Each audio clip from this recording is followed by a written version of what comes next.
Hello everyone, আসসালামু আলাইকুম। আজকে আপনাদের সাথে খুবই মজার একটি রেসিপি শেয়ার করব। আর রেসিপিটা যদি একবার বাসায় তৈরি করেন তাহলে এটা বারবার বাসায় তৈরি করবেন। এটা দেখতে যেমন সুন্দর হয়েছে, খেতে অনেক মজা হয়েছে। তো আশা করি এই রেসিপিটা আপনারা বাসায় একবার হলেও ট্রাই করবেন। চলেন এটা তৈরি করতে কী কী লাগে দেখে আসি। প্রথমে এখানে আমি 1.5 কাপ পরিমাণে মুগের ডাল নিয়ে নিয়েছি। এখন একটি পাত্রে মুগের ডালগুলোকে ভেজে নিব। মুগের ডালগুলো দিয়ে দিলাম, দিয়ে কিছুক্ষণ নাড়াচাড়া করলে দেখবেন যে এগুলো হালকা একটু ব্রাউন কালার চলে আসে। এ পর্যায়ে নামিয়ে নেবেন। মুগের ডাল কিন্তু বেশি ভাজা যাবে না, বেশি ভাজলে একদম তিতো তিতো হয়ে যাবে, খেতেও ভালো লাগবে না। তাই যখন হালকা একটু কালারটা চেঞ্জ হয়ে আসবে তখন নামিয়ে নেবেন, নিয়ে ধুয়ে নেবেন। এরপর অন্য আরেকটি পাত্রে আমি পর্যাপ্ত পরিমাণে তেল দিয়ে দিব। এখানে তেলের পরিমাণটা বেশিও দেওয়া যাবে না, কমও দেওয়া যাবে না, মিডিয়াম মানে আপনাদের অনুমান অনুযায়ী দিয়ে দিবেন। এরপর তেজপাতা দিয়ে দিব, এলাচ দিয়ে দিব এবং দারুচিনি দিয়ে দিব। তিনোটা দিয়ে 2 থেকে 3 মিনিটের মতো ভেজে নেব। এই মশলাগুলো থেকে হালকা একটু স্মেল বের হবে। এ পর্যায়ে দিয়ে দিবেন পেঁয়াজ। এখানে পেঁয়াজ কুচি একটু বেশি দেওয়ার ট্রাই করবেন। এখানে আমি প্রায় 1.5 কাপের মতন পেঁয়াজ কুচি দিয়ে দিয়েছি। পেঁয়াজগুলো কিছুক্ষণ ভেজে নেবেন। পেঁয়াজ দেওয়া হয়ে গেলে এরপর দিয়ে দিবেন 3টা শুকনো মরিচ বা 4টা, আপনারা যে যেমন ঝাল খান ওই অনুযায়ী শুকনো মরিচটা দিয়ে দিবেন। এখানে আমি 4টা শুকনো মরিচ দিয়ে দিয়েছি। এখন পেঁয়াজ আর শুকনো মরিচটা ভালো করে ভেজে নিব। ভেজে নেওয়া হয়ে গেলে এখানে দিয়ে দিব 2 চামচ পরিমাণে আদা বাটা এবং 2 চামচ পরিমাণে রসুন বাটা। ট্রাই করবেন আদা রসুনের পরিমাণটা যেন সমান হয়। আদা রসুন একটু সময় নিয়ে বাছতে হবে, যেন আদা রসুনের গায়ে থাকা গন্ধটা উঠে যায়। আদা রসুন কিছুক্ষণ ভাজা হয়ে গেলে এরপর দিয়ে দিবেন গুঁড়ো মশলাগুলো। এখানে আমি 1.5 চামচ পরিমাণে হলুদ গুঁড়ো দিয়েছি, 1 চামচ পরিমাণে মরিচ গুঁড়ো দিয়েছি। যেহেতু এখানে আমি শুকনো মরিচ দিয়েছি তাই এখানে গুঁড়ো মরিচের পরিমাণটা কমিয়ে দিলাম। এরপর এখানে আমি রাঁধুনি মশলা দিয়ে দিলাম 2 চামচ পরিমাণে।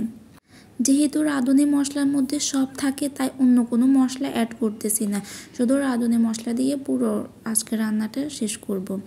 এরপর মশলাগুলো যেহেতু পুড়ে যাচ্ছে, এখন আমি এখানে 1 কাপ পরিমাণে পানি দিয়ে দিলাম। পানি দেওয়া হয়ে গেলে দিয়ে দিব লবণ দিয়ে এখানে আমি আগে থেকে হাফ কেজির মতন গরুর মাংস ধুয়ে রেখেছি।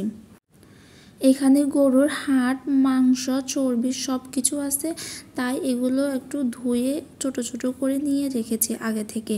এখন দিয়ে দিব কয়েকটা গোলমরিচ আর কয়েকটা লং। এগুলো দিয়ে ঝোল শুকানো পর্যন্ত রান্না করে নেব। আবার এর মাঝে কিন্তু আমি কয়েকবার মাংসগুলোকে নেড়ে দিয়েছি। এখন যেহেতু ঝোল পুরোপুরি শুকিয়ে গিয়েছে, দেখতেছেন পাতিলের সাথে লেগে যাচ্ছে। এখন আমি দিয়ে দিব পানি। আর মশলাগুলো দেখেন কীরকম হয়েছে, কালারটাও অনেক সুন্দর আসছে। এখন প্রায় 3 থেকে 4 কাপের মতন পানি দিয়ে দিব। একটু বেশি করে পানি দিব যেন মাংসগুলো ভালো করে কষে যায়। পানি দিয়ে একটু নেড়ে চেড়ে এরপর ঢাকনা দিয়ে 10 থেকে 15 মিনিটের মতো রান্না করে নেব। 15 থেকে 20 মিনিটের মতো রান্না করে নিয়েছি। এখন আমি ঢাকনা উঠিয়ে নিয়েছি। এর মাঝে কিন্তু আমি মাংসের মধ্যে 3টি গোটা রসুন দিয়েছি।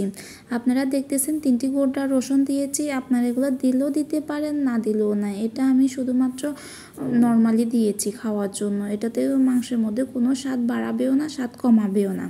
তো আপনাদের ইচ্ছা দিলেও দিতে পারেন, না হলেও নাই। এরপর দিয়ে দিব ধুয়ে রাখা মুগের ডালগুলো কিন্তু আগে থেকে আমি ধুয়ে রেখেছি। এখন মুগের ডাল দিয়ে দিব, দিয়ে মুগের ডালগুলো ভালো করে মাংসের সাথে মিক্স করে নেব। এরপর দিয়ে দিব পানি। এখানে আমি 4 থেকে 5 কাপের মতো পানি দিয়েছি। ডালের মধ্যে একটু পানি বেশি লাগে, না হলে ডাল রান্না শেষ হলে পরে ডালগুলো বসে যায়, ভালো লাগে না একদম। তাই একদম ডুবো ডুবো করে পানি দিয়েছি। পানি দিয়ে মুগের ডাল সিদ্ধ হওয়া পর্যন্ত এগুলো রান্না করে নেব।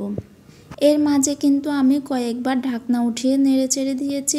এখন মোটামুটি আমার মুগের ডালগুলো সিদ্ধ হয়ে গিয়েছে। আমি আরেকটু সামান্য পানি কমিয়ে নিব, বেশি কিন্তু কমাবো না। এরপর অন্য আরেকটি পাত্রে ডালের মধ্যে ভাগা দিব, তাই সামান্য তেল দিয়ে সামান্য পরিমাণে পেঁয়াজ কুচি দিয়েছি। পেঁয়াজ কুচিটা একটু লাল লাল হয়ে আসলে এই পর্যায়ে মাংস থেকে হালকা একটু ঢাল আনি ভাগাড়ের মধ্যে দিয়ে দিব। দিয়ে দিলে এটা 2 থেকে 3 মিনিটের মতো ফুটে আসলে এগুলো আবার ডালের মধ্যে দিয়ে দিব।